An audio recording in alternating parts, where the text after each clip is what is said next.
हाँ बच्चों, क्या हाल है? वालेकुम सलाम सभी लोग।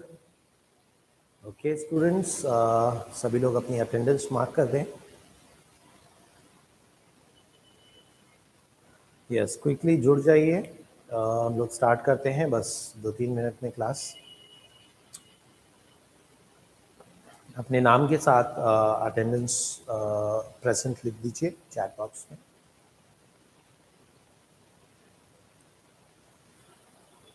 और क्या हाल है बच्चों?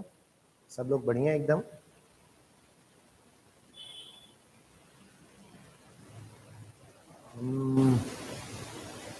मेरी आवाज़ सबको साफ आ रही है? यस, गुड इवनिंग बेटा। एक बार क्विकली बता दीजिए, मेरी आवाज़ अगर साफ आ रही हो आपको। ओके, आप कैसे हैं सर? मैं बिल्कुल ठीक हूँ, आई एम फाइन। ठीक है, ठीक है, ठीक है बच्चों, तो आज के सेशन को हम लोग स्टार्ट करते हैं। पहले क्विकली मैं एक बार याद दिलवा देता हूँ, लास्ट टर्न पर हमने क्या डिस्कस किया था। लास्ट टर्न पर बच्चों हम लोगों ने ये डिस्कस किया था कि जो नर्वस टिश्यू है, अपने बॉडी में दो सिस्टम्स हैं सारे फंक्शंस को कंट्रोल करने के लिए, एक नर्वस सिस्टम और दूसरा एंडोक्राइन सिस्टम। नर्वस सिस्टम हमारे बॉडी के सारे फंक्शंस को कंट्रोल करता है और साथ में एक और सिस्टम है जिसे एंडोक्राइन सिस्टम कहते हैं या हार्मोनल सिस्टम कहते हैं। अच्छा, उसके बाद फिर हमने बताया था कि जो नर्वस सिस्टम है उसमें एक स्पेशल टाइप का टिश्यू पाया जाता है, that is called as nervous tissue. और nervous tissue consist of two types of cells, the neurons and the neuroglial cells या सपोर्टिंग सेल्स। न्यूरॉन के बारे में डिटेल में पढ़ा था। जो सपोर्टिंग सेल्स हैं या न्यूरोग्लियल सेल्स हैं, जैसा उनका नाम है वैसा ही उनका काम भी है, वो सपोर्ट का काम करते हैं, वो न्यूरॉन्स को सपोर्ट प्रोवाइड करते हैं। अच्छा, जो न्यूरॉन्स हैं उनके बारे में हमने डिटेल में डिस्कशन किया था। They are the structural and functional unit of the nervous system. और बच्चों, न्यूरॉन का पूरा structure it consist of three main parts, the cell body, the dendrites and the axon. Axon के एंड पर nerve endings पाई जाती हैं। जो एक्सॉन है बच्चों, that is covered by myelin sheath, है ना, वो उसका काम क्या है, इंसुलेशन का। बट कुछ प्लेसेस ऐसे हैं जहां पर माइलिन शीट एब्सेंट है, ऐसे जगहों को हम लोग क्या कह देते हैं बच्चों, नोड्स ऑफ वैन बोल देते हैं। उसके अलावा बच्चों, जो डेंड्रॉन है उसका काम है मैसेज को सेल बॉडी के तरफ लाना, और जो एक्सॉन है it functions to carry the message away from the cell body. फिर हमने ये बात भी आपको समझाया था बच्चों, वो पॉइंट जहां पर दो न्यूरॉन्स एक दूसरे से कनेक्टेड होते हैं, ऐसे पॉइंट को हम लोग, ऐसे जंक्शन को हम लोग सिनैप्स बोलते हैं। और सिनैप्स में एक न्यूरॉन की नर्व एंडिंग और दूसरे न्यूरॉन के डेंड्रॉन के बीच का एक कनेक्शन होता है। और बच्चों, उस कनेक्शन में बच्चों जो नर्व एंडिंग्स हैं वहां से रिलीज होती हैं कुछ केमिकल्स, और उन केमिकल्स को हम लोग न्यूरोट्रांसमीटर्स कहते हैं बच्चों। एक बहुत कॉमन एग्जांपल हमने न्यूरोट्रांसमीटर का बताया, एसिटाइल कोलिन। वो केमिकल्स बच्चों मैसेज को एक न्यूरॉन से दूसरे न्यूरॉन तक पहुंचाते हैं। और बच्चों, फिर एक इंटरेस्टिंग बात बताया था कि एक न्यूरॉन के अंदर अंदर मैसेज का ट्रांसमिशन हमेशा इलेक्ट्रिकल इंपल्स के फॉर्म में होता है, लेकिन जब एक न्यूरॉन से दूसरे न्यूरॉन मतलब साइनैप्स के थ्रू मैसेज केमिकल इंपल्स के फॉर्म में ट्रैवल करता है। और अगर पूरे नर्वस सिस्टम के बारे में बोला जाए, then it is electrochemical impulse.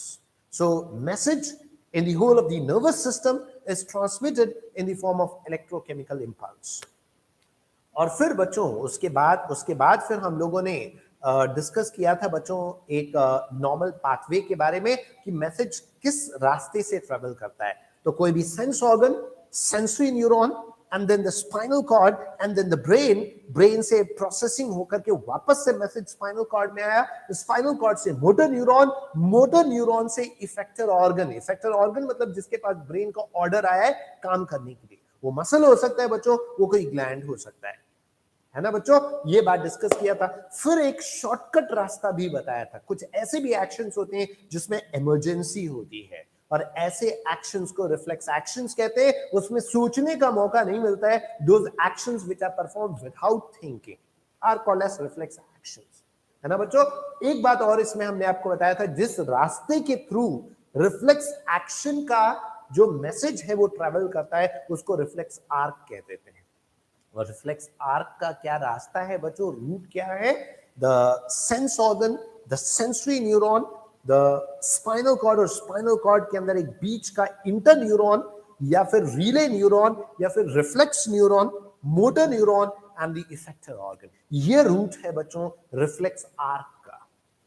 और लास्ट में फिर हमने पूरे नर्वस सिस्टम का स्ट्रक्चर आपको बताया था। अपना पूरा नर्वस सिस्टम दो पार्ट्स में डिवाइडेड है, the CNS the central nervous system and the PNS the peripheral nervous system. The CNS central nervous system में ब्रेन और स्पाइनल कॉर्ड आता है और सेंट्रल नर्वस सिस्टम का काम है मैसेजेस को प्रोसेस करने का। और जो पेरिफेरल नर्वस सिस्टम है उसमें न्यूरॉन्स आते हैं बच्चों, उसमें न्यूरॉन का पूरा नेट होता है। और जो सीएनएस और पीएनएस है बच्चों, वो ये दो मेजर पार्ट्स हैं। जो पेरिफेरल नर्वस सिस्टम है उसके फर्दर दो डिविजन्स हमने बताए थे। कौन कौन से बच्चों, एक ऑटोनॉमिक नर्व्स और एक हम लोग कह देते हैं वॉलेंट्री नर्व्स। ऑटोनॉमिक जो इनवॉलेंट्री, जो अपने आप काम जो होते हैं उन मैसेजेस को कैरी करते हैं, और जो हमारे कब्जे में काम है उनके मैसेजेस को कैरी करने वाले जो नर्व्स हैं वो वॉलेंट्री नर्वस सिस्टम में आ जाते हैं। यहां तक का डिस्कशन किया था। लास्ट में जाते जाते एक बड़ी बढ़िया बात हमने बताई थी बच्चों कि वो नर्व्स जो डायरेक्टली ब्रेन से अराइज होते हैं उन्हें क्रेनियल नर्व्स कहते हैं। देयर 12 पेयर्स, 12 जोड़े होते हैं बच्चों। और वो नर्व्स जो डायरेक्टली स्पाइनल कॉर्ड से अराइज होते हैं they are called as spinal nerves, they are 31 pairs. और चाहे स्पाइनल नर्व हो या क्रेनियल नर्व हो, वो है नर्व, तो वो भी पेरिफेरल नर्वस सिस्टम में ही इंक्लूड किए जाएंगे।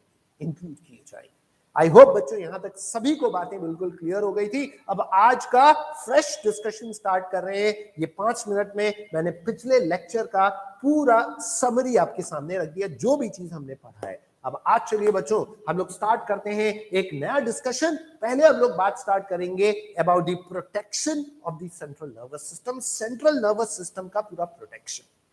तो देखिए बच्चों, हम लोग यहां पर बात करने जा रहे हैं about the protection of the CNS, central nervous system का प्रोटेक्शन। बच्चों 3 लेवल पर सेंट्रल नर्वस सिस्टम बहुत इंपॉर्टेंट है। उसका काम है प्रोसेसिंग का, एनालाइज करने का मैसेजेस को, तो वो बहुत इंपॉर्टेंट है। और इसीलिए उसकी हाई लेवल ऑफ सिक्योरिटी या हाई लेवल ऑफ प्रोटेक्शन भी है।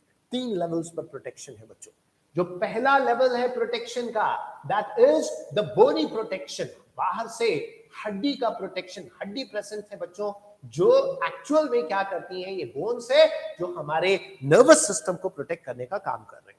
अब देखिए, दो मेन सेंट्रल नर्वस सिस्टम में दो पार्ट्स है, ब्रेन एंड स्पाइनल कॉर्ड। तो ब्रेन को प्रोटेक्ट करने के लिए एक पूरा बॉक्स है बच्चों। आपको पता है ये जो स्कल है, इस स्कल में भी ऊपर एक पूरा बॉक्स है। इस बॉक्स को क्रेनियम कहते हैं बच्चों, या ब्रेन बॉक्स कहते हैं। इसी बॉक्स के अंदर हमारा ब्रेन रखा हुआ है। और बच्चों ये ब्रेन बॉक्स बहुत इंपॉर्टेंट है क्योंकि हमारे ब्रेन को बहुत अच्छे से प्रोटेक्ट करता है। बचपन में कई बार हम सब लोग गिरे होंगे सर के बल, सर हमारा जमीन से लड़ा होगा, लेकिन कभी ब्रेन पर डायरेक्ट चोट नहीं आती। क्यों? क्योंकि हमारा ये जो क्रेनियम है ना बच्चों, वो एक्चुअल में उस फिजिकल शॉक को, ये जर्क को एब्जॉर्ब कर लेता है, डायरेक्ट ब्रेन तक चोट नहीं लग पाती है। बच्चों इमेजिन करिए कि अगर ये क्रेनियम नहीं होता और हम लोग सर के बल गिरते, तो पता चला 100 न्यूरॉन्स या 1 लाख न्यूरॉन सब खराब हो गए, मर गए, डिस्ट्रॉय हो गए, डैमेज हो गए, ब्रेन का एक हिस्सा काम करना बंद कर दिया। It would have been very dangerous students. तो इसी वजह से याद रखना है क्या, बोनी प्रोटेक्शन में एक हम लोग यहां पर डिस्कस कर देते हैं क्रेनियम। क्रेनियम या इसी को और भी क्या कह देते हैं बच्चों, brain box is also called as brain box, cranium या brain box। ये क्या काम करता है बच्चों, ये हमारे ब्रेन को प्रोटेक्ट कर रहा है। It protects the brain, brain का प्रोटेक्टिव बॉक्स है ये। एक और बात सुन लीजिए बच्चों, यहीं पर जो दूसरा है बच्चों, वो हमारी बैकबोन है, ये वर्टिब्रल कॉलम है, जिसके अंदर हमारा पूरा स्पाइनल कॉर्ड अंदर बिछा हुआ है। तो ये बात याद रखिएगा बच्चों, हमारी जो बैकबोन है ऊपर से नीचे तक छोटी छोटी हड्डियां हैं, ये हड्डियां मिल करके पूरा वर्टिब्रल कॉलम बनाती हैं। तो ये वर्टिब्रल कॉलम हमारे स्पाइनल कॉर्ड को प्रोटेक्ट करने का काम करते हैं। तो याद रखिएगा, दूसरे तरफ हम लोग कह देते हैं वर्टिब्रल कॉलम। वर्टिब्रल कॉलम बच्चों वर्टिब्रल कॉलम जो है ये हमारे स्पाइनल कॉर्ड को प्रोटेक्ट करने का काम करता है, it protects the spinal cord, याद रखिएगा। तो ये पहला लेवल ऑफ प्रोटेक्शन हमने बता दिया। सर दर्द क्यों करता है बच्चों? अब इसका रीजन एक नहीं हो सकता है, 10 अलग अलग रीजन हो सकते हैं। अभी ध्यान दे लीजिए, जो चीज बता रहा हूं उस पर फोकस करिए फिलहाल, ठीक है। तो बोनी प्रोटेक्शन हमने बता दिया। दूसरा लेवल प्रोटेक्शन का सुनिएगा, फ्लूइड प्रोटेक्शन। फ्लूइड प्रोटेक्शन, और फ्लूइड प्रोटेक्शन में हम लोग यहां पर डिस्कस करने जा रहे हैं बच्चों। फ्लूइड प्रोटेक्शन एक फ्लूइड है जो अपने ब्रेन के चारों तरफ और अपने स्पाइनल कॉर्ड के चारों तरफ फ्लूइड है, जिसमें ये स्पाइनल कॉर्ड या ब्रेन डूबा हुआ है या फ्लोट कर रहा है। And that fluid is called as cerebrospinal fluid. याद रखना है बच्चों, CSF उसको शॉर्ट में बोलते हैं। वो है क्या? cerebrospinal fluid, CSF. This is cerebrospinal fluid, spinal fluid। बच्चों इसका पूरा जो शॉर्ट फॉर्म है CSF, cerebrospinal fluid। ये फ्लूइड बच्चों शॉक्स और जर्क्स को एब्जॉर्ब करने का काम करती है। तो याद रखिएगा, the CSF absorbs shocks and jerks। ये क्या काम करती है बच्चों? It absorbs shocks, ये शॉक्स को एंड जर्क्स को एब्जॉर्ब करने का काम करती है। It absorbs the shocks and jerks। Students, one very important point, ये हमारे ब्रेन को बॉयंसी भी देने का काम करती है बच्चों। It also provides buoyancy to our brain। आपको पता है बच्चों, एक average adult human individual, human male का जो ब्रेन है वो लगभग कितना, मतलब what is the weight, do you know students? कितना वजन का होता है? लगभग 1400 ग्राम का, अबाउट 1.4 kg एक मेल का। फीमेल इंडिविजुअल का थोड़ा सा कम होता है बच्चों, 1250 ग्राम के करीब होता है ना। But that doesn't means there is difference in intelligence, है ना। इसका मतलब वजन में कम होने का मतलब ये नहीं सोचे there is difference in intelligence, क्योंकि अगर ऐसा होता तो जो एलिफेंट है उसका ब्रेन तो और भी भारी है, वो तो सबसे इंटेलिजेंट एनिमल होना चाहिए था इस अर्थ पर, लेकिन ऐसा नहीं है। तो फिलहाल ये याद रखें, जो अभी डेटा मैं आपको बता रहा था, लगभग 1400 ग्राम्स का ह्यूमन ब्रेन का वेट है। लेकिन पता है बच्चों, हमें बस 180 ग्राम महसूस होता है। क्यों ऐसा? Because of the buoyancy that is provided by the CSF, cerebrospinal fluid buoyancy provide करती है बच्चों। तो ये बात आई होप सभी को समझ में आ गई। It absorb shocks and jerks, और ये और भी क्या प्रोवाइड करती है बच्चों? It provides buoyancy, it provides buoyancy to brain। बच्चों हमारे ब्रेन का, एक ह्यूमन मेल इंडिविजुअल का जो ब्रेन का वजन है, मैंने आपको बता दिया लगभग 1400 ग्राम है, लेकिन सिर्फ 180 ग्राम महसूस होता है। प्लस बच्चों CSF का एक काम और है, हमारे ब्रेन के मतलब अंदर, है ना, अलग अलग मटेरियल्स को ट्रांसपोर्ट करता है। आपको पता है ये बात बच्चों कि ब्रेन के अंदर इंटीरियर में ब्लड कैपिलरीज या ब्लड वेसल्स का कनेक्शन नहीं है। ब्रेन को ब्लड से दूर रखा गया है, एक बैरियर है, ब्लड ब्रेन बैरियर, है ना। वो इसलिए बच्चों क्योंकि blood is one of the most common way in which any pathogen can distribute to different parts of our brain या बॉडी, हम लोग कहते हैं। ब्लड एक ऐसा जरिया है, एक ऐसा मीडियम है जिसके जरिए पैथोजेंस हमारे बॉडी की एक एक हिस्से में फैल सकते हैं। तो हमारे ब्रेन को इस ब्लड से दूर रखा गया, एक बैरियर बना दिया गया, that is blood brain barrier. ये बैरियर ब्लड को ब्रेन के अंदर एंटर नहीं करने देता है। अब सवाल ये उठता है कि अगर ब्लड ब्रेन में एंटर नहीं कर रहा है तो ब्रेन के अंदर मटेरियल्स का ट्रांसपोर्ट कौन करेगा? तो actually there is transfer of the materials from the blood to the CSF। CSF उन सारे खाने पीने को, जो भी रॉ मटेरियल्स है, वो पूरे ब्रेन के अंदर ट्रांसफर करने का काम करते हैं।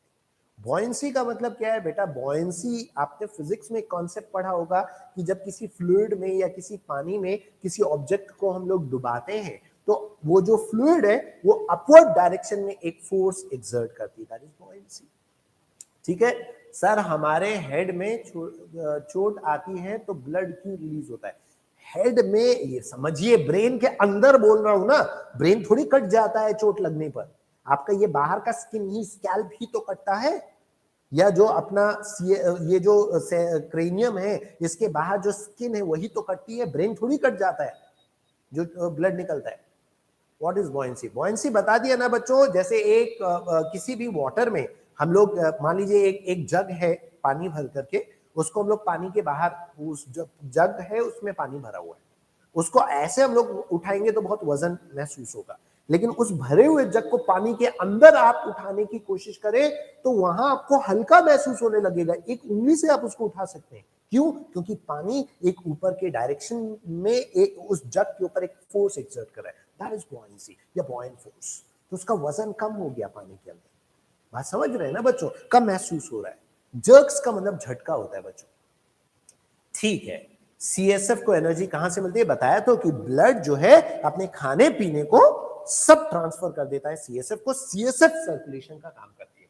तो चलिए बच्चों ये पॉइंट लिख करके जल्दी से आगे बढ़ते हैं। क्या कि circulation of raw materials in the brain, of raw materials को इन द ब्रेन में and spinal cord, in the brain and spinal cord. आपको पता है बच्चों पूरे स्पाइनल कॉर्ड में भी है ना सीएसएफ अंदर भी फ्लो करती है, बाहर भी होती है। तो आई होप ये बात सभी को समझ में आ गई स्टूडेंट्स कि जो सेरिब्रोस्पाइनल फ्लूइड है उसका क्या काम है, वो हमारे ब्रेन को, हमारे नर्वस सिस्टम को शॉक और जर्क से बचा रही है, प्लस बॉयंसी प्रोवाइड करिए, प्लस वो रॉ मटेरियल्स को ब्रेन के अंदर और स्पाइनल कॉर्ड के अंदर ट्रांसपोर्ट करने का काम करती है। आई होप ये बात सभी को समझ में आ गई फ्लूइड प्रोटेक्शन के बारे में बच्चों। और आगे हम लोग चलते हैं, जो तीसरा लेवल है प्रोटेक्शन का, that is the membranes protection. Membranes protection, brain के ऊपर कुछ मेम्ब्रेन भी मौजूद है बच्चों, उसे मेम्ब्रेनस प्रोटेक्शन कहते हैं। और पता है स्टूडेंट्स, उस मेम्ब्रेन को हम लोग कह देते हैं मेनिंजेस। याद रखिएगा, है ना sir. Is brain transplant possible? नहीं बच्चों, ब्रेन का ट्रांसप्लांट जो है ट्रांसप्लांट पॉसिबल अभी तक नहीं हो पाया। हो सकता है मे बी इन फ्यूचर वो पॉसिबल हो जाए, बट अभी तक वो पॉसिबल नहीं हो पाया है। ठीक है बच्चों, ये मुसर्रत जहां आप आपस में कैसे बात कर रहे हैं, आपको एक बार बताया, जो भी चीजें पूछनी है वो डायरेक्टली मुझसे पूछे।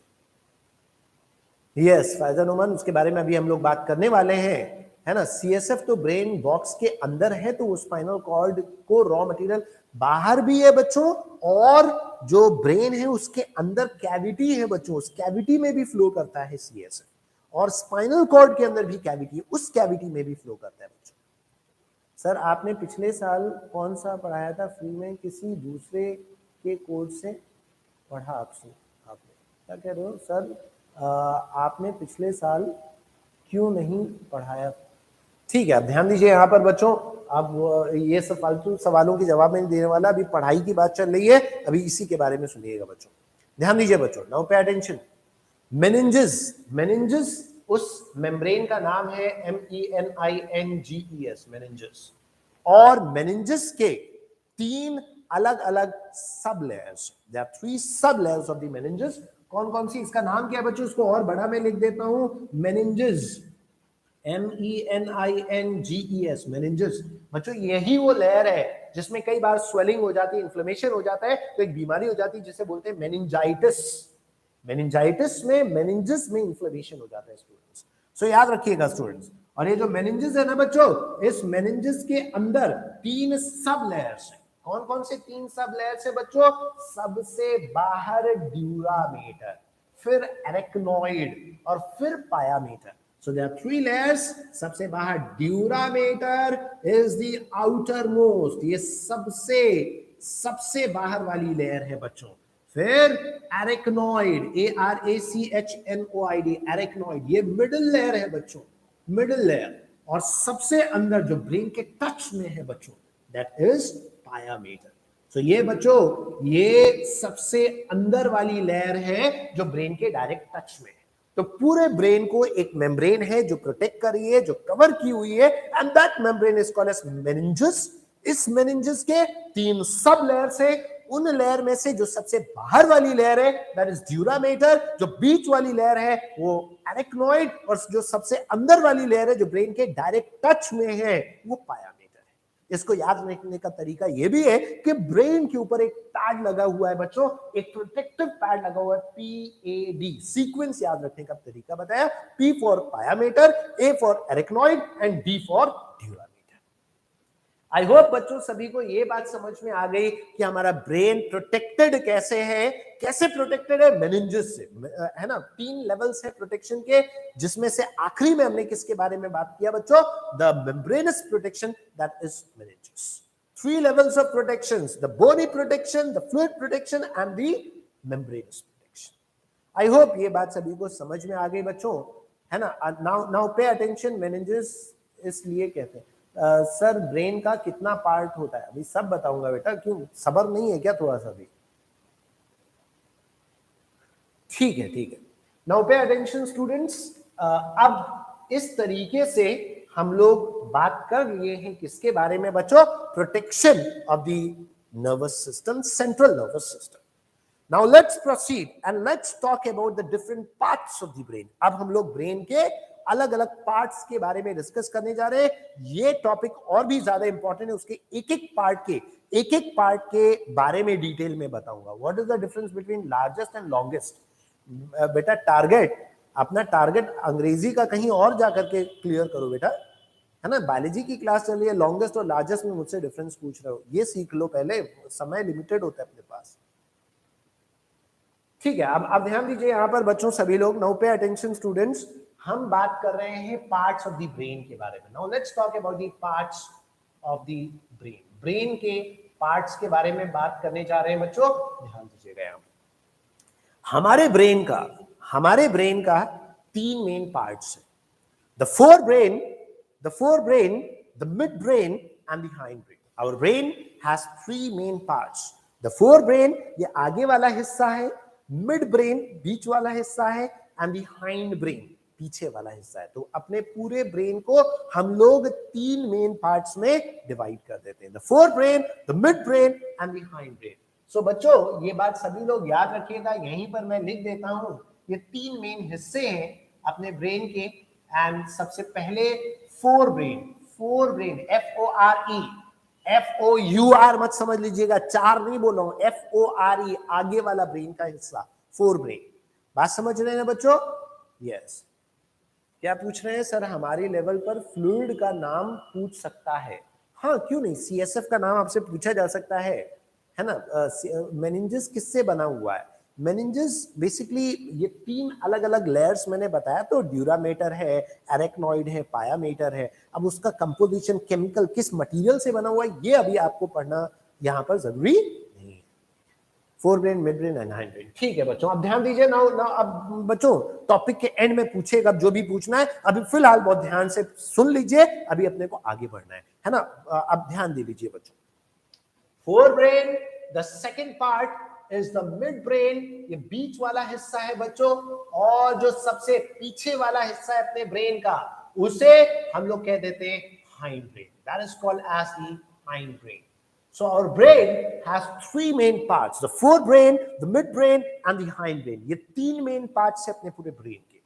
अब उसमें से ये जो फोरब्रेन, जो आगे वाला पूरा हिस्सा है, इसके बारे में मैं आपको समझाने जा रहा हूं। बहुत ही केयरफुली, बहुत ध्यान से समझने की कोशिश करिएगा बच्चों, है ना। Now pay attention students, first of all we are going to talk about the forebrain. Forebrain के बारे में, ये ब्रेन का आगे वाला हिस्सा है बच्चों, ये फ्रंट वाला portion. The forebrain has further different parts. forebrain के भी कई अलग अलग पार्ट्स हैं।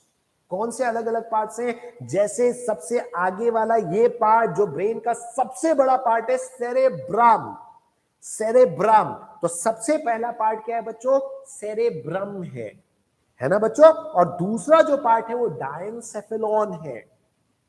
और जो तीसरा पार्ट है बच्चों, जो डायनसेफेलॉन के अलावा तीसरा पार्ट है, वो ऑल्फैक्टरी लोब्स है, जो ह्यूमन बीइंग्स में बहुत कम डेवलप्ड होते हैं।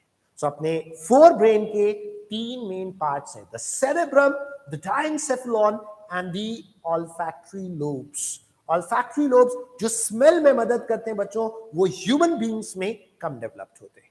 सो ये बात मैं यहां पर आपको बता दूं कि fore brain has 3 main parts. कौन से 3 मेन पार्ट्स हैं? एक बच्चों सेरेब्रम, दूसरा वाला जो पार्ट है बच्चों दैट इज डायनसेफेलॉन। डायनसेफेलॉन, और ये जो डायनसेफेलॉन मैं बोल रहा हूं ना बच्चों, इसके भी छोटे छोटे पार्ट्स हैं। कौन कौन सा?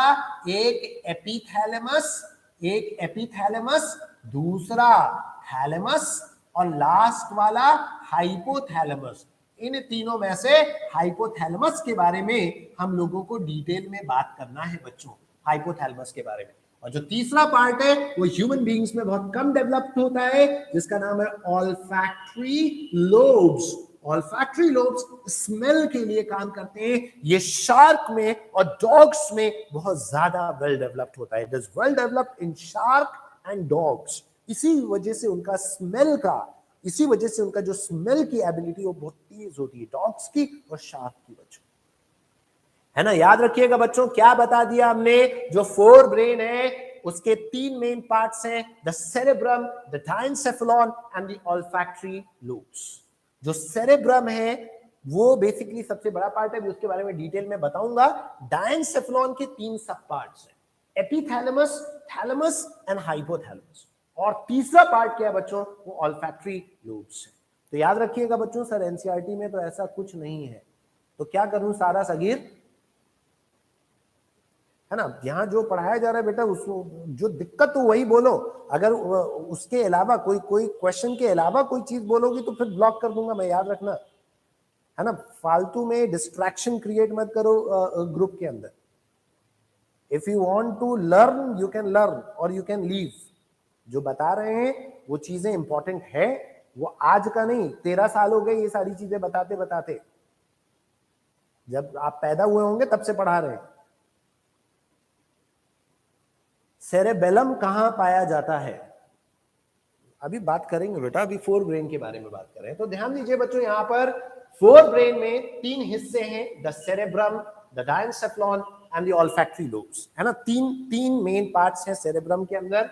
कौन कौन? फोर ब्रेन के अंदर cerebrum, the diencephalon and the olfactory lobes. याद रखना है कि जो डायनसेफेलॉन है उनके तीन सब पार्ट्स हैं। कौन से तीन सब पार्ट्स हैं? एक एपिथैलेमस, एक थैलेमस और एक हाइपोथैलेमस।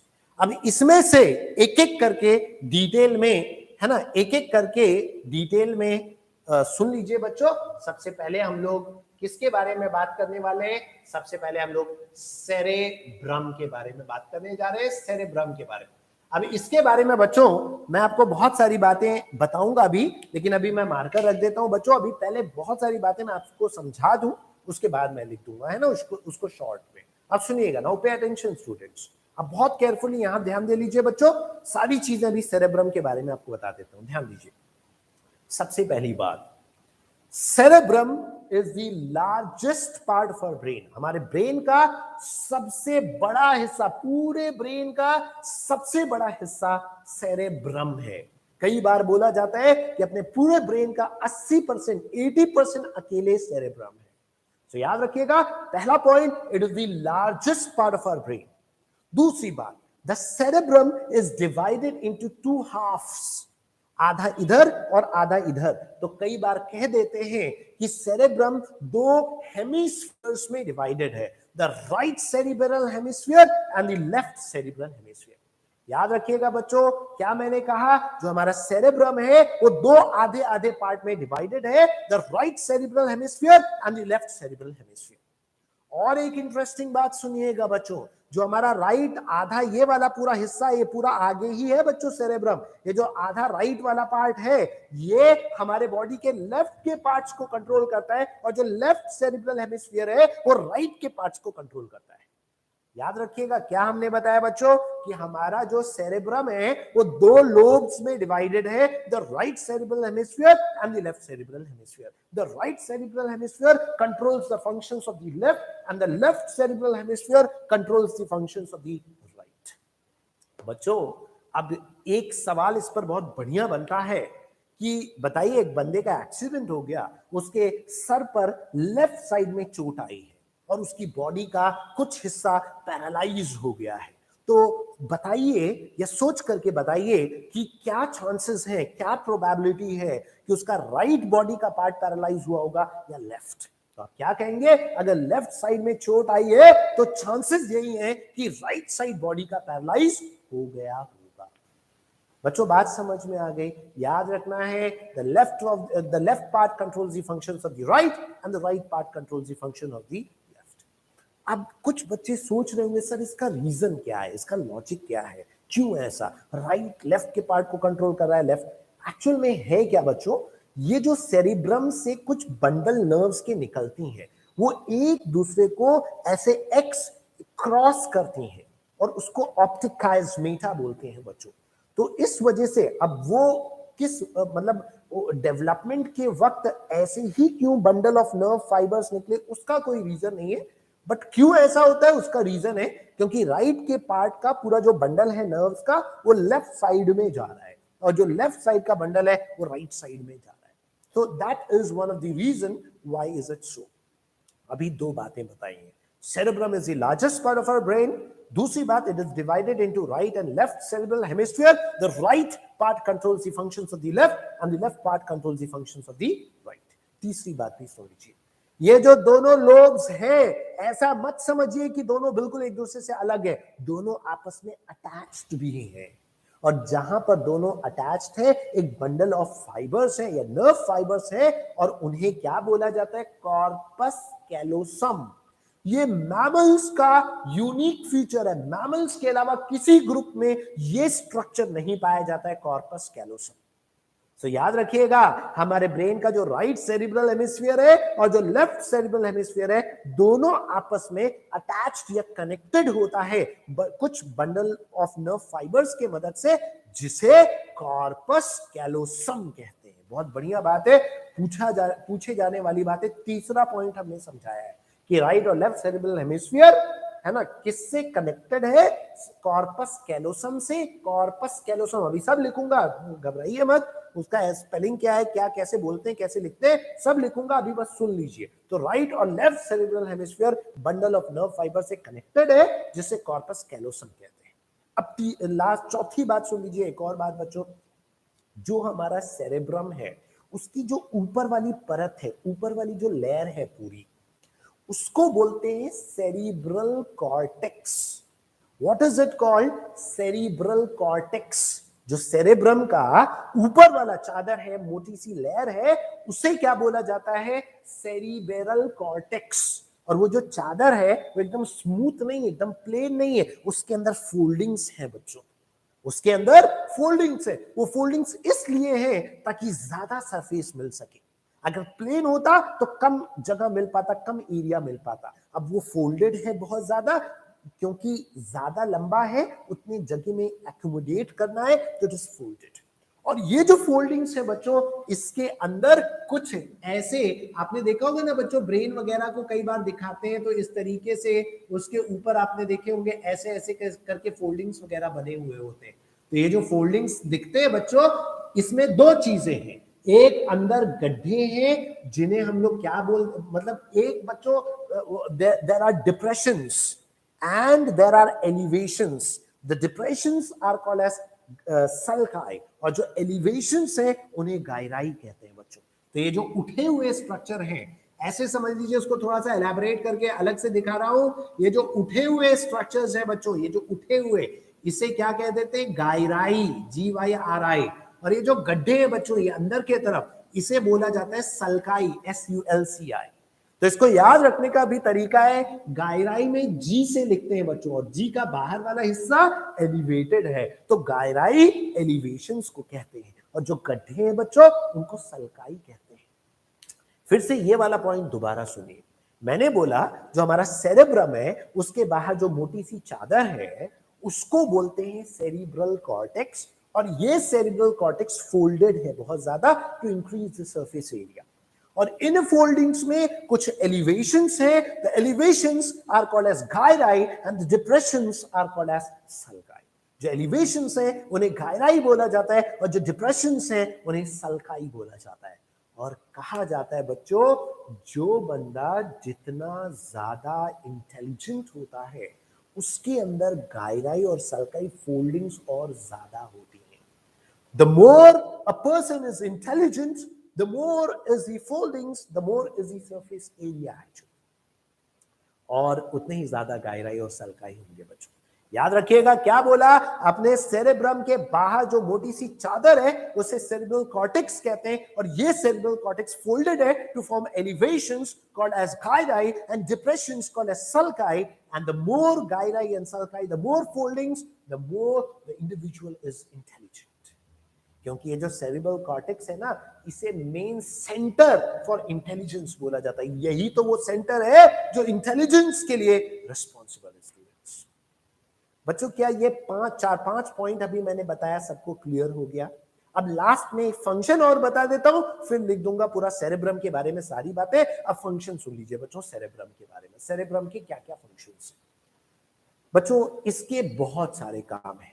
सबसे पहला काम इंटेलिजेंस, जो हमारे हम लोग कोई भी चीज देख करके उसका रीजन देते हैं, इंटेलिजेंस। मेमोरी, याददाश्त जो होती है, कोई भी चीज जो हम लोग याद रखते हैं, तो वो जो याददाश्त होती है वो सेरेब्रम के वजह से ही है ना। मेमोरी, लॉजिक, किसी भी चीज का जो लॉजिक देखते हैं कि यार ये दीवार आज भीगी हुई है, शायद बारिश हुई होगी तो दीवार में सीलन आ गई होगी, तो ये लॉजिक हमने दिया है ना। या हमने कहा कि यार शायद कहीं ऐसा तो नहीं कि पाइप में लीकेज हो गया हो अंदर, ये लॉजिक हमने कैसे सोचा? यही सेरेब्रम से।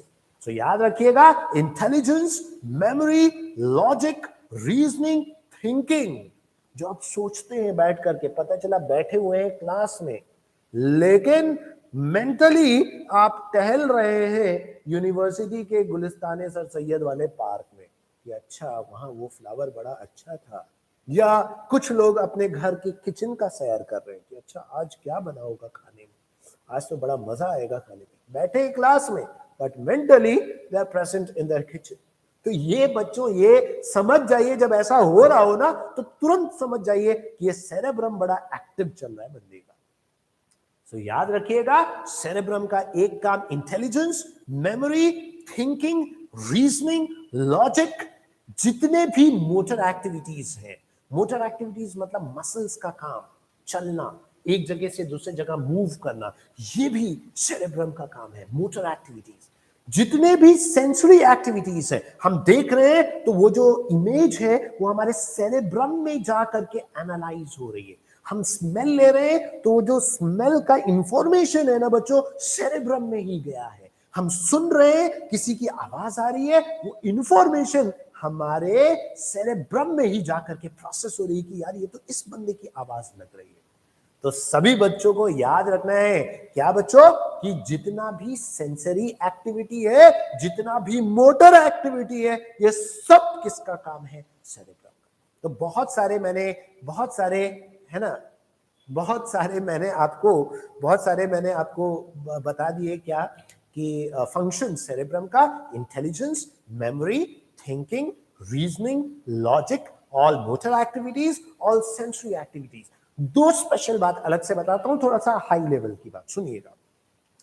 हम लोग जितना भी चीजें बोलते हैं, ये जो स्पीच है ना, ये स्पीच का भी अलग से एक एरिया प्रेजेंट है बच्चों, उसको बोलते हैं Broca's area, BROCA, Broca's area. B for बोलना, बी फॉर ब्रोकाज एरिया। याद रखिएगा बच्चों, आपने देखा होगा, सुना होगा कि कुछ लोगों को स्पीच में बोलने में प्रॉब्लम होती है, उनकी जबान वगैरह बिल्कुल ठीक है, लेकिन फिर भी उनको प्रॉब्लम होती है कभी कभी बोलने में। तो पता है बच्चों क्या रीजन है? शायद जबान तो ठीक है, लेकिन ब्रोकाज एरिया, सेरेब्रम में एक रीजन है ब्रोकाज एरिया, उसमें कोई प्रॉब्लम हो गई। अच्छा, एक और एरिया है वर्निक्स एरिया। तो ब्रोकाज एरिया याद रखना है, एक और एरिया है Wernicke's area, WERNICS, Wernicke's area. ये जो वर्निक्स एरिया है बच्चों, ये लैंग्वेज के लिए रिस्पॉन्सिबल है। याद रखिएगा बच्चों, it is responsible for language, language को समझना, लैंग्वेज को बोलना। जैसे किसी बंदे ने, कभी कभी आपने देखा होगा कि कुछ मूवी में या किसी ने बहुत जल्दी में कोई चीज बोल दिया, अब आपको शायद 1 सेकंड लग जाता है कि यार ये बोला क्या इसने, फिर आपका वर्निक्स एरिया उसको प्रोसेस करके बताया, अच्छा ये इसने ये बोला। कभी कभी कोई जल्दी से बोल देता है, समझ में नहीं आया उसने हिंदी में बोला था या इंग्लिश में बोला था या किसी और लैंग्वेज में बोला।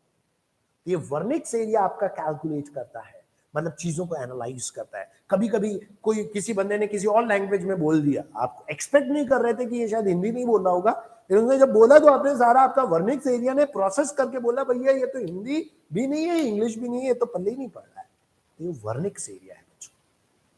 बात समझ गए ना बच्चों? क्यों किसे पसंद आता है किसी एक्टिविटी की वजह से? सर ज्यादा थिंकिंग करने पर सेरेब्रम में पेन हो सकता है। हाँ क्यों नहीं?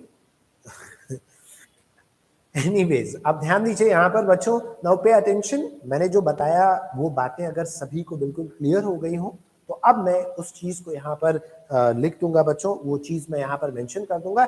एक बार क्विकली बता दीजिए बच्चों, एक बार कैसे बढ़ा सकते हैं सेरेब्रम को, कैसे बढ़ा सकते हैं बच्चों? ये बात याद रखें, जितना ज्यादा आप अपने ब्रेन को यूज करेंगे उतना ज्यादा उसका डेवलपमेंट होते जाएगा। और एक चीज मैं आपको बताऊं, जो मेमोरी है अपने ब्रेन में वो सिनेप्सिस के फॉर्म में या नए कनेक्शंस के फॉर्म में स्टोर होता है। So the more the synapses are being formed in your brain, the more memory you have or more information you have stored in your brain. So ज्यादा से ज्यादा उसको यूज करें। क्या बच्चों बातें सभी को बिल्कुल क्लियर, बिल्कुल साफ हो गई? किसी को कोई डाउट तो नहीं है? स्टूडेंट्स इसको रब करके अब ये सारी बातें मैं लिख देता हूं बच्चों, है ना। अब यहाँ इस तरफ मैं लिखूंगा सेरेब्रम के बारे में जो भी बातें हमने समझाई हैं आपको। अब चलिए बच्चों यहाँ पर मैं वो सारी चीजें जो हमने आपको बताई हैं वो क्विकली यहाँ पर मैं मेंशन कर देता हूँ, है ना, सेरेब्रम के बारे में।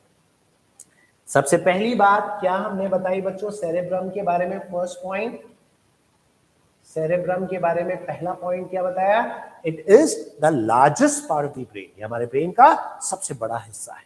So first point is it is the largest part of the brain, largest part of the brain, brain का सबसे बड़ा हिस्सा है। दूसरी बात हमने क्या बताई बच्चों? It is divided into right and R and L, मतलब right and left, cerebral hemispheres. It is divided into right and left cerebral hemispheres. तीसरी बात हम लोग क्या कहते हैं बच्चों कि both the hemispheres are connected to each other, है ना। both the क्या वर्निक्स और ब्रोका में डिफरेंस क्या है? दोनों बच्चों, एक स्पीच, एक बोलने में एक सेंसरी काम कर रहा है और एक बच्चों एनालाइज कर रहा है ना, लैंग्वेज को प्रोसेस कर रहा है। ये मेजर डिफरेंस है। चलिए बच्चों ठीक है, ध्यान दीजिए क्या मैं कह रहा था कि both hemispheres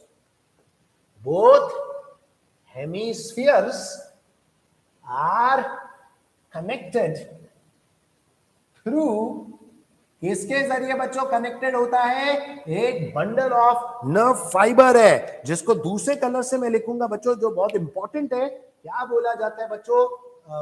corpus callosum, corpus callosum. ये मैमल्स का यूनिक फीचर है, सिर्फ मैमल्स के ब्रेन में पाया जाता है। मैमल्स के अलावा किसी और एनिमल के ब्रेन में कॉर्पस कैलोसम नहीं प्रेजेंट होता है। और आगे चलते हैं बच्चों, नेक्स्ट पॉइंट क्या कहते हैं? बोथ सेरेब्रल हेमिस्फीयर वाली, बोथ हेमिस्फीयर्स आर कनेक्टेड, ये वाली बात भी हमने समझा दिया। फिर हम लोग कहते हैं आउटर लेयर ऑफ सेरेब्रम, है ना, cerebrum is called as cerebral cortex, और ये जो cerebral cortex है, it is divided or it is in the form of elevations and depressions. The elevations are called as gyri and the depressions are called as sulci. Cerebral cortex in the form of gyri and sulci, SULCI। किस form में बच्चों? गायराई और sulci के form में ये elevations और depressions present होते हैं। So these elevations and depressions are in the form of gyri and sulci students. ठीक है, ये बात हमने बता दिया। और आगे एक बात, अब इसके फंक्शंस मैं आपको बता देता हूं बच्चों, क्या क्या फंक्शंस हैं सेरेब्रम के। तो एक सबसे पहली बात इंटेलिजेंस, उसके अलावा और क्या कह सकते हैं बच्चों?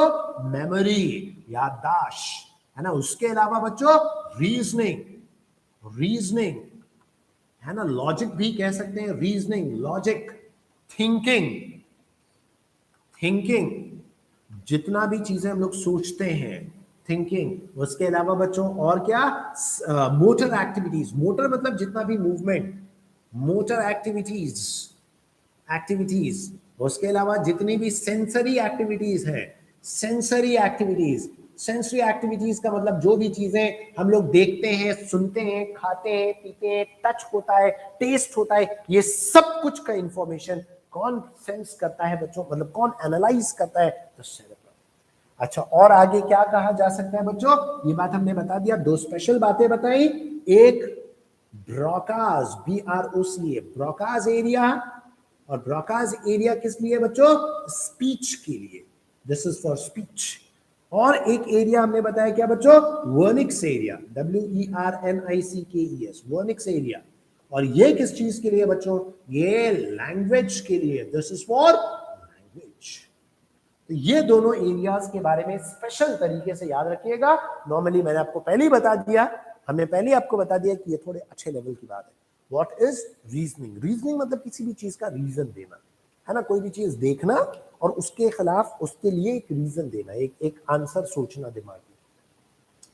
कुछ लोग स्पीकिंग में स्टमरिंग होता है, तो क्या ब्रोकाज, हाँ बच्चों, ब्रोकाज एरिया में प्रॉब्लम हो सकती है। ऐसा भी हो सकता है टंग वगैरह के अटैचमेंट में, जबान के नीचे, आपने देखा है ना एक जो हमने आपको बताया था डाइजेशन वाले चैप्टर में, क्या होता है बच्चों, फ्रीन्यूलम, कभी कभी वो भी ज्यादा जुड़ा हुआ होता है, तो उनको भी प्रॉब्लम होती है। But the reason can also be Broca's area, है ना, एक रीजन वो भी हो सकता है। एनीवे स्टूडेंट्स, ये बात सभी लोग समझ गए ना सेरेब्रम के बारे में। अब और आगे चलते हैं बच्चों, हम लोग बात करने जा रहे हैं डायनसेफलॉन के बारे में, लेकिन डायनसेफलॉन के बारे में डिटेल में हम लोग बस इस पार्ट के बारे में बात करेंगे, हाइपोथैलेमस के बारे में। नाउ पे अटेंशन स्टूडेंट्स, अब ध्यान दीजिए यहां पर बच्चों, मोटर एक्टिविटीज का मतलब, मोटर एक्टिविटी का मतलब जितना भी मसल का काम है, हम जैसे ये मसल्स की मदद से लिख रहे हैं, तो ये सब यहाँ जो मसल को इंफॉर्मेशन आ रहा है, सब सेरेब्रम से आ रहा है। हम चल करके यहाँ आ रहे हैं, हमारे पैर के मसल्स को जो इंफॉर्मेशन आ रहा है, सेरेब्रम से आ रहा है। हम अपने गर्दन को यहाँ वहां मूव कर रहे हैं, सेरेब्रम से इंफॉर्मेशन आ रहा है इस मसल के काम करने के लिए। बात समझ गया ना बच्चों, दोनों ब्रेन के पार्ट्स को कनेक्ट कर रहा है, दोनों सेरेब्रल हेमिस्फीयर्स को आपस में एसोसिएट कर रहा है, जो कॉर्पस कैलोसम है, वो भी बंडल ऑफ नर्व फाइबर्स है। ठीक है ना बच्चों, चलिए अब सुनिएगा बच्चों, हम लोग डायनसेफलॉन के बारे में बात कर रहे हैं, लेकिन मैंने आपको बता ही दिया डायनसेफलॉन के बारे में पूरा डायनसेफलॉन हम लोग डिस्कस नहीं करने वाले। हम लोग डायनसेफलॉन में एपिथैलेमस के बारे में हम लोग बात वैसे ज्यादा बात नहीं करेंगे। एक्चुअल में एपिथैलेमस डायनसेफलॉन का ऊपर वाला हिस्सा है, और वहां पर एक ग्लैंड होता है बच्चों, जो पीनियल ग्लैंड है, वो एपिथैलेमस फॉर्म करता है ना, तो उसके बारे में बहुत डिटेल में बात नहीं। दूसरा जो पार्ट है थैलेमस, ये रिले सेंटर की तरह काम करता है। रिले सेंटर का क्या मतलब बच्चों, अपने पूरे बॉडी से इंफॉर्मेशंस आती हैं स्पाइनल कॉर्ड के जरिए, कहां पर, ब्रेन के पास, तो ब्रेन में थैलेमस उसको डिसाइड करता है कि सेरेब्रम के किस पार्ट में कौन सा इंफॉर्मेशन जाना है।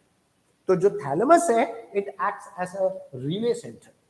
तो याद रखिएगा बच्चों, ये जो एपिथैलेमस है, पहले इसके अंदर एक पार्ट क्या कह दिया जाए, एपिथैलेमस, है ना, यहां पर it forms the pineal gland, यहां पर एक ग्लैंड होता है बच्चों, पीनियल ग्लैंड। इसके बारे में बहुत डिटेल में बात नहीं करना, बस एक लाइन मैंने आपको बता दिया। दूसरा क्या हमने बताया बच्चों, थैलेमस, ये डायनसेफलॉन का सबसे बड़ा हिस्सा है बच्चों। It acts as a relay centre. Relay centre का मतलब मैंने आपको समझा दिया बच्चों। रिले सेंटर का मतलब क्या है बच्चों, रिले सेंटर का मतलब यही है कि जैसे इंफॉर्मेशन पूरे बॉडी से आ रहा है, लेकिन सेरेब्रम के अलग अलग पार्ट्स में अलग अलग टाइप की इंफॉर्मेशन को भेजना है, तो वो सॉर्टिंग का काम करता है कौन, थैलेमस। ये बिल्कुल ऐसे समझ लीजिए कि एक बहुत बड़ी ऑफिस है बच्चों, कई फ्लोर्स की कोई ऑफिस है, गवर्नमेंट ऑफिस है।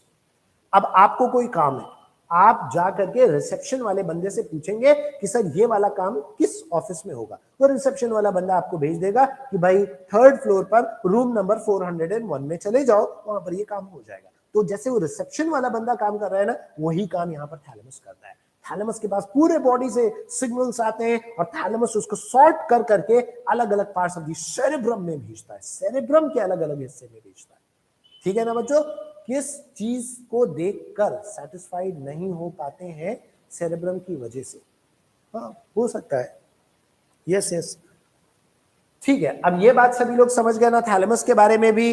अब और आगे चलिए बच्चों, अब फाइनली जो इंपॉर्टेंट पार्ट है जिसके बारे में हमें पढ़ना है, दैट इज हाइपोथैलेमस। हाइपोथैलेमस के बारे में डिटेल में बात करना है।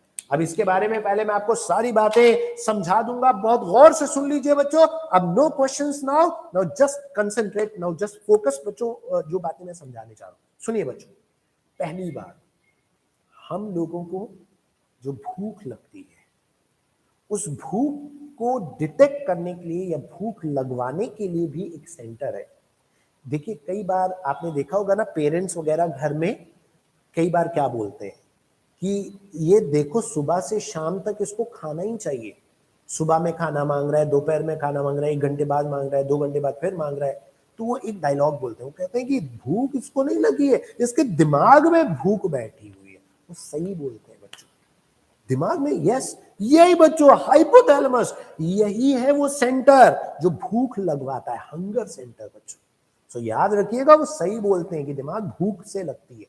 और ये बड़ा बढ़िया बच्चों इंटरव्यू का क्वेश्चन होता है कि आप इंटरव्यू देने चाहेंगे तो आपसे पूछेगा, बताओ बेटा पेट में किस जगह पर भूख लगती है आपके, तो आप यहां वहां इशारे मत करने लगिएगा, सर यही नीचे की तरफ बड़ी भूख लगती है ना, गलत हो जाएगा। आपको तुरंत बोल रहा है, नहीं सर पेट में भूख नहीं लगती, भूख तो कहां, हाइपोथैलेमस से लगती है। सो हाइपोथैलेमस से में ही हंगर सेंटर है। एक और सेंटर बच्चों जिसे बोलते हैं सेटाइटी सेंटर या फुलनेस सेंटर। एक सेंटर वो भी हाइपोथैलेमस में जो ये बताता है आपको कि भाई पेट भर गया, अब हो गया, अब और नहीं खाना है, फुल हो गया है।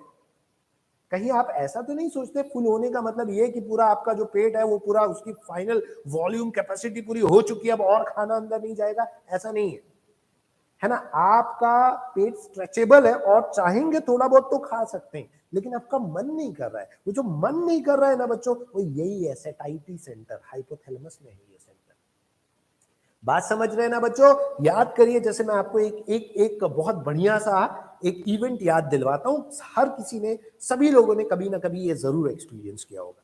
आप मान लीजिए किसी दावत वगैरह में जाते हैं, कहीं शादी वगैरह में, किसी फंक्शन में खाने के, आप खूब पेट भर करके खा रहे हैं। आपने एक बार पूरा खाना खा लिया, फिर टहल रहे हैं, वहां दोस्तों से बातें कर रहे हैं एडजस्ट करने के लिए कि अभी दूसरा राउंड स्टार्ट करें। आपने दूसरा राउंड भी खाने का निपटा लिया। अब फिर फाइनली जब फ्री की दावत है तो भाई कोई चीज छोड़ना कैसे है, फिर आप जाते हैं स्वीट डिश की तरफ।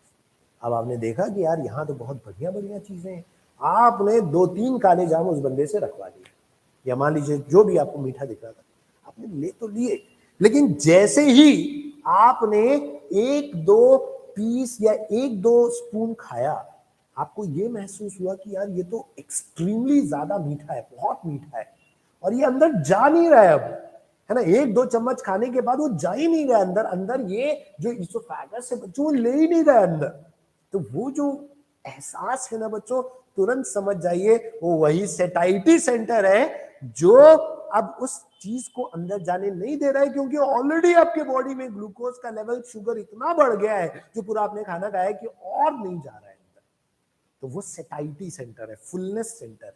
याद रखेंगे ना बच्चों, ये बात याद रखिएगा, सेटाइटी, SATITEY, सेटाइटी सेंटर। और बिल्कुल सही बात है, जिनका सेटाइटी सेंटर कहीं खराब हो गया गलती से, तो फिर तो मतलब ब्लास्ट ही होना है ना। पेट में, पेट इतना भर जाना है कि पता ही नहीं चल रहा है कि बेसिकली कि खाना कितना और ज्यादा खाना है ना। तो उनको क्या, बेटा अब ध्यान दो यहाँ पर, अब आगे हम लोग पहुंच चुके हैं, अब पीछे वाली बात तुम कर रहे हो, आधे घंटे पहले वाली बात, उसे ऑप्टिक काइज़मेटा बोलते हैं। मोहम्मद सैफ सर आप बहुत अच्छे से समझा रहे हो, ठीक है बेटा। तो ये बात सभी लोग समझ गए, सेटाइटी सेंटर। और तीसरा एक और सेंटर है बच्चों, प्यास वाला सेंटर, प्यास। तो वो जो एडवर्टाइजमेंट में दिखाते हैं टेलीविजन में कि प्यास लगी तो स्प्राइट पियो या थम्स अप पियो, वो एक्चुअल में वो तो एडवर्टाइजमेंट है, बट रियल में जो प्यास लगती है ना आपको, वो आपका हाइपोथैलेमस लगवाता है, थर्स्ट सेंटर, है ना। याद करिए गर्मी वगैरह के टाइम में कैसे गला वगैरह सूखने लगता है, आपको लगता है कि हाँ यार प्यास लग रही है, आज बहुत जल्दी से लाओ पानी पियो, ठीक है, ठंडा पानी तब प्यास बुझती है। कुछ लोग तो ऐसे होते हैं कि हाँ वहाँ पानी रखा हुआ है, क्लासरूम में देख रहे हैं कि अरे यार ये बॉटल से पानी पी रहा है, मैंने भी तो कहीं बॉटल लाया था, वो उठा करके वो खोल, उसको प्यास नहीं लगी है, उसने बस देख करके उसने सोचा कि भाई पानी तो मैं भी लाया। वो सेरेब्रम का खेल है। अब हाइपोथैलेमस वाला प्यास नहीं है उस बंदे को, वो देख करके उसको प्यास लगी है, दैट्स आर्टिफिशियल थर्स्ट। बात समझ गए ना बच्चों? तो याद रखना है ना, याद रखना है कि जो थर्स्ट सेंटर है वो भी यहीं पर है, हाइपोथैलेमस में। तो 3 सेंटर बताया अभी, हंगर सेंटर, सेटाइटी सेंटर या फुलनेस सेंटर, और तीसरा क्या बच्चों? Thirst centre. एक और सेंटर सुन लीजिए बच्चों, एक और सेंटर है बच्चों, and that is the thermo regulation centre.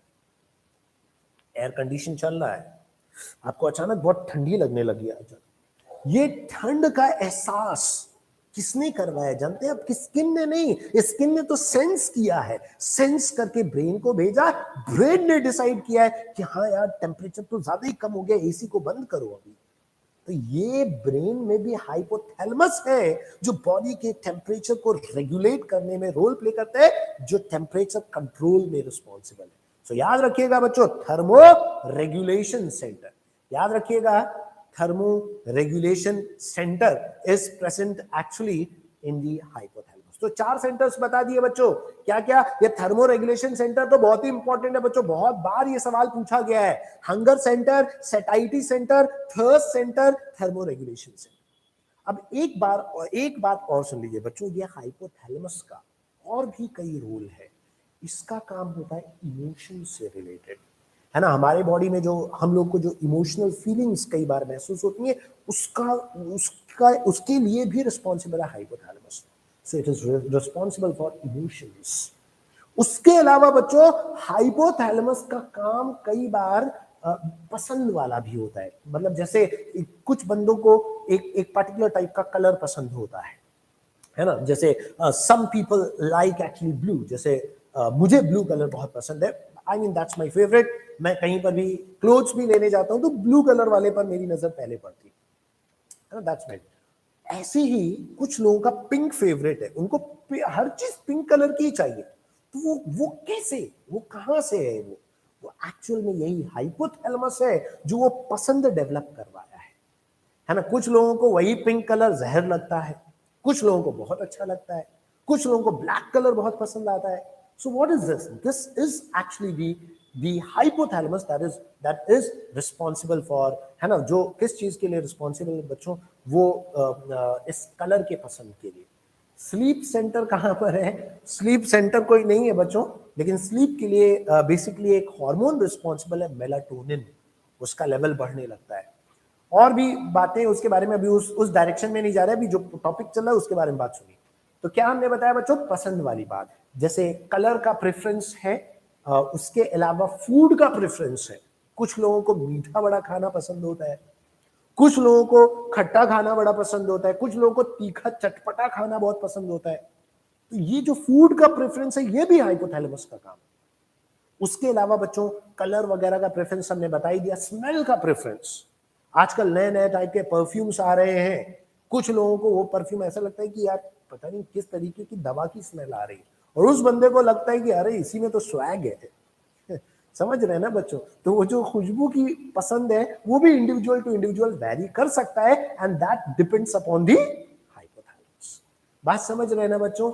याद रखिएगा। ठीक है, ठीक है, अब ध्यान दीजिए यहां पर, नाउ पे अटेंशन। क्या हमने बताया बच्चों कि हाइपोथैलेमस की ये सारे रोल्स हैं, ये सारे फंक्शंस। कपड़े का प्रेफरेंस याद करिए बच्चों, एक एज ऐसी आती है जिस एज के बाद, जैसे बचपन में तो पेरेंट्स ही कपड़े उपड़े लेकर के आते हैं, तो मतलब जो भी फेस्टिवल्स होते हैं या जो भी त्योहार होते हैं उसके पहले पेरेंट्स ही पसंद करके लाते हैं। लेकिन एक ऐसी भी एज आती है बच्चों जब बच्चा बगावत करने लगता है कि नहीं नहीं ये वाला मुझे पसंद नहीं है, मैं तो अपने पसंद से ही लाऊंगा। देखा नहीं है कई बार बच्चों को लेकर के जाते हैं मार्केट वगैरह में, तो बच्चे पूरा एकदम बॉडी को टाइट करके हवा में लटक गए या जमीन पर पूरे लोटे मार रहे हैं, है ना, उनको वही चाहिए। तो वो बेसिकली वो एक एज है जिसके बाद उनका हाइपोथैलेमस इतना डेवलप हो गया कि नाउ दे वांट दैट। नहीं तो बचपन में तो क्या ही पता चलता है, 4 भाई हैं मान लीजिए या 3 भाई, सब एक बड़ा सा थान आ गया था, उसी में से सब लोग वही शर्ट और पैंट सेम डिजाइन का पहने हुए। और मजे की बात तो ये है, कभी कभी जो फादर है वो भी उसी कटआउट में से उसी कपड़े का फादर भी पहने हुए हैं। तो बचपन में तो कुछ नहीं पता चलता है, बट एक एज आती है जिसके बाद बच्चे रिवॉल्ट कर देते हैं कि नहीं, अब भाई जैसा नहीं होना चाहिए, मेरे लिए अलग आना चाहिए, या मुझे इस कलर का ही चाहिए। तो वो समझ रहे हैं ना बच्चों, हाइपोथैलेमस एक एज के बाद डेवलप हो जाता है। ठीक है बच्चों, ये बात याद रखिएगा। और आगे हम लोग चलते हैं, चलो इन सारी बातों को यहाँ क्विकली लिख देते हैं बच्चों, है ना। हाइपोथैलेमस के फंक्शंस का क्या क्या बोल दिया बच्चों, एक तो हंगर सेंटर, उसके अलावा क्या लिख दिया बच्चों, सेटाइटी, SATIETY,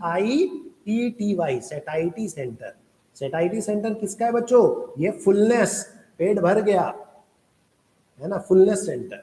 अच्छा, उसके बाद फिर क्या बच्चों, थर्स्ट सेंटर। उसके बाद क्या बच्चों, थर्मो रेगुलेशन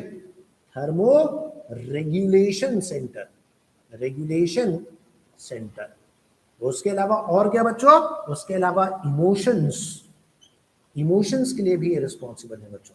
उसके अलावा फूड का, कलर का, है ना, कलर और स्मेल का प्रेफरेंस,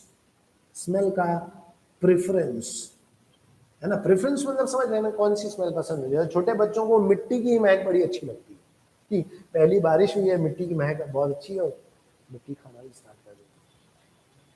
ठीक है बच्चों, ये बात समझ गए ना। अब और आगे चलते हैं हम लोग। तो ये बात हमने बता दिया, hunger centre, satiety centre, thirst centre, thermoregulation centre, emotions, food, colour, smell का प्रेफरेंस, ये सब हाइपोथैलेमस का काम है। और हाइपोथैलेमस एंडोक्राइन सिस्टम का भी पार्ट है, और इसे हम लोग सुपर मास्टर ग्लैंड कहते हैं बच्चों, याद रखिएगा। सर कोचिंग कब ओपन होगी बेटा, कोचिंग जो है 5th के बाद ऑफलाइन बैचेस स्टार्ट होंगे नए, है ना, 5 अगस्त के बाद। सर नमाज से मांगा, ठीक है बेटा, कोशिश करते हैं। ठीक है, नहीं मिट्टी कैसे खा सकते हैं, कोई तरीका है मतलब। ठीक है, हाइपोथैलेमस के बारे में भी हमने बता दिया, डायनसेफ्लॉन वाला पार्ट हमने बता दिया, ऑल्फैक्टरी लोब्स के बारे में यहीं पर मैं बता देता हूं बच्चों। इसका काम क्या है, स्मेल को डिटेक्ट करना। ये डॉग्स में और शार्क में बहुत ज्यादा वेल डेवलप होता है, ह्यूमन बींग्स में उतना ज्यादा डेवलप नहीं होता है ना। क्या एलर्जी परफ्यूम से क्यों होती है, हाँ कुछ लोगों को बच्चों, अब एलर्जी पूरा एक अलग से टॉपिक ही है बच्चों, वो आगे पढ़ेंगे आप, क्लास 12 में एक चैप्टर है ना, हेल्थ एंड डिजीजेस, वहां पर एलर्जी के बारे में बताया जाता है, क्या रीजन है, क्यों क्या लॉजिक है। अब ध्यान दीजिए यहाँ पर, ये हमने पूरा फोर ब्रेन के बारे में बता दिया बच्चों। मिड ब्रेन के बारे में यही बता देता हूं, मिड ब्रेन के बारे में बहुत ज्यादा बातें नहीं है, इसलिए मैं मिड ब्रेन के बारे में यहीं पर आपको बता देता हूं। जो मिड ब्रेन है वो छोटा सा पार्ट है, इसका काम है मोटर एक्टिविटीज को कंट्रोल करना। मोटर एक्टिविटीज मतलब मसल्स को कंट्रोल करना, तो इसका भी कंट्रोल मसल्स के ऊपर है। प्लस बच्चों, ये जो मिड ब्रेन है, इसके बारे में ये भी कहा जाता है, ये विजुअल मतलब आंख से देखने वाली चीजों को भी प्रोसेस करते हैं, एंड ऑडिटरी सिग्नल्स को ये परसीव करते हैं। तो विजुअल का मतलब देखना बच्चों, आई, और ऑडिटरी का मतलब हियरिंग या ईयर से रिलेटेड सिग्नल्स को भी ये रिसीव करते हैं और प्रोसेस करते हैं। तो मिड ब्रेन छोटा सा पार्ट है बच्चों, ये एक्चुअल में फोर ब्रेन के जस्ट पीछे या बीच में, बाहर से नजर नहीं आता है, अंदर की तरफ है। इसके दो काम है, एक मसल्स के मूवमेंट को कंट्रोल करता है, एंड प्लस इसका विजुअल और ऑडिटरी सिग्नल्स को भी रिसीव करके उनको प्रोसेस करता है बच्चों। ठीक है बच्चों, ये बात याद रखिएगा। अब एक दो बातें और सुन लीजिए, ये मिड ब्रेन के बारे में बता दिया। Finally the last part of the brain, hind brain. और हाइंड ब्रेन में 3 हिस्से हैं बच्चों, एक पार्ट, अब ध्यान दे लीजिए बच्चों, हाइंड ब्रेन में 3 हिस्से हैं, जिसमें से सबसे पहला पार्ट है cerebellum. The first part is cerebellum. Cerebrum नहीं बच्चों, सेरेब्रम पढ़ चुके, now it is cerebellum. It is the second largest part of the brain का सबसे बड़ा हिस्सा cerebrum, second largest part is the cerebellum, और ये पीछे की तरफ होता है। जैसे किसी मूवी में आपने सुना नहीं होगा कि ये पीछे नहीं मारने का, या छोटा दिमाग होता है, तो जो छोटा दिमाग बोलते हैं ना बच्चों, ये सेरेबेलम को ही बोलते हैं, ये बैक साइड में होता है। तो याद रखिएगा, cerebellum is the second largest part of the brain. इसका 2 बहुत इंपॉर्टेंट काम है, एक पोस्चर को मेंटेन करना। पोस्चर मतलब कैसे आप खड़े होते हैं, कैसे आप चलते हैं। याद करिए बच्चों, चलने का एक स्पेसिफिक पैटर्न होता है अलग अलग लोगों का, और कई बार हम अगर अपने पेरेंट्स वगैरह से बहुत डरते हैं, फादर वगैरह से, तो उनके चलने के आवाज से समझ जाते हैं कि शायद फादर आगे दरवाजे पर तुरंत कॉपी किताब लेकर के एकदम खोल करके बैठ जाना है। तो वो जो स्पेसिफिक पैटर्न है चलने का, वो भी इसी में आ जाता है। तो पोस्चर वगैरह बेसिकली वो सेरेबेलम कंट्रोल करता है। और उसके अलावा बैलेंस, सो बैलेंस को भी कंट्रोल करने का काम है बच्चों। याद रखिए, याद रखिएगा क्या हमने बताया बच्चों, बैलेंस को। तो सेरेबेलम का दो काम हमने बताया बच्चों, एक हमारे बॉडी के पोस्चर को कंट्रोल करना, पोस्चर कंट्रोल, और पोस्चर का मतलब मैंने बता दिया, कैसे खड़े रहते हैं, कैसे बैठते हैं, क्या शेप है ना, वो चीज। और दूसरा क्या बच्चों, बैलेंस। अब बैलेंस में बहुत सारी चीजें आ जाती हैं, जैसे डांसिंग, वो भी बैलेंस में आ जाता है ना बच्चों। तो ये हाइंड ब्रेन के बारे में थोड़ी सी बात हमने बता दी है। अब हम लोग अभी हाइंड ब्रेन में और भी पार्ट्स हैं, एक तो पोन्स है और मेडुला ऑब्लोंगेटा है बच्चों, उसके बारे में फिर हम लोग नए टर्न पर ही डिस्कस करेंगे। आज के लेक्चर को यहीं पर, आज के सेशन को यहीं पर एंड करते हैं। हाइंड ब्रेन के बारे में बस छोटी सी बात बताइए, उसको दोबारा हम बता लेंगे नेक्स्ट टर्न पर। अभी आज के सेशन को एंड करते हैं बच्चों। किसी को डाउट हो बच्चों तो क्विकली पूछ लीजिए।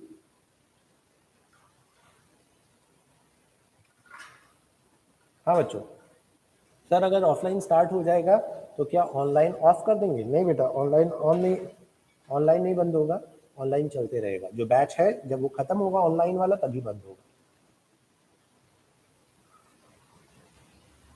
ठीक है बच्चों,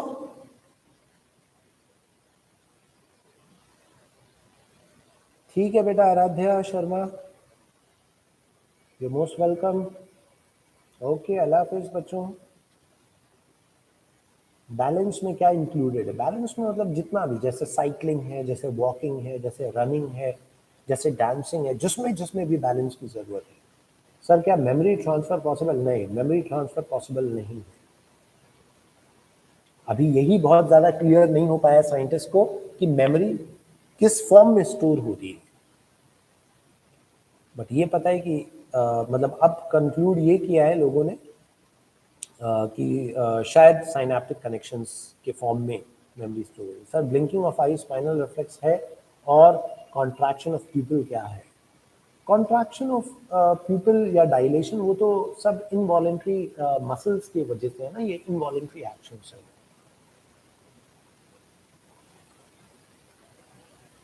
ठीक है, ठीक है बच्चों। वैस वालेकुम अस्सलाम, जुबैर अल्लाह हाफिज, मलिक एजाज वालेकुम अस्सलाम, जुबैर गुड बाय बेटा, अल्लाह हाफिज सर, अल्लाह हाफिज। Fazail, Farahim Ali sir please 5 minute पहले ओवर हो जाए तो बेहतर रहेगा। हाँ बेटा, कोशिश करते हैं। टाइम टेबल अब बार बार चेंज करना भी सही नहीं रहता, बिकॉज बच्चे कंफ्यूज रहते हैं टाइम को लेकर के। शाहीना सदफ वालेकुम अस्सलाम, फजल अहमद ठीक है बेटा, थैंक यू सर, अल्लाह हाफिज़। ओके, आहिल रहमान अल्लाह हाफिज़ बेटा, मुसरत जहां अल्लाह रहमान। ओके, चलो बच्चों एंड करते हैं सेशन को। नाउ नेक्स्ट टाइम मिलेंगे।